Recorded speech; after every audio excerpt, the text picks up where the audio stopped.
The Woman in Black is a ghost story following a solicitor who travels to the isolated home of a recently deceased client. While there, he encounters a malicious spectre who has history with a client and a nearby village. It's a slow burn where not much happens for long stretches of time, but you're afraid it will. In 2012, Hammer Films tried adapting this by giving the film a perpetually oppressive atmosphere.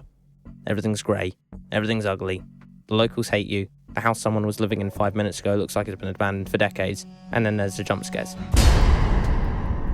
Just in case you were getting bored. I'm not a big fan of this version.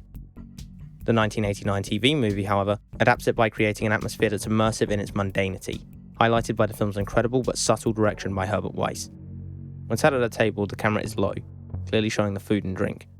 In an office, it might be high, looking down to show all the papers and clutter. And it always uses the whole frame: foreground, middle ground, and background. These details are small but consistent, and come together to form an environment that feels alive, even in moments of isolation. When you notice, it's almost funny. Like this scene in a church couldn't start here. It had to give the image some depth by starting behind a random bookshelf and tracking left. One creative similarity between versions is the lack of colour. The 89 film has a lot of brown and beige, but these are warmer colours that can come across as grounded or neutral, which contributes to the film's tone.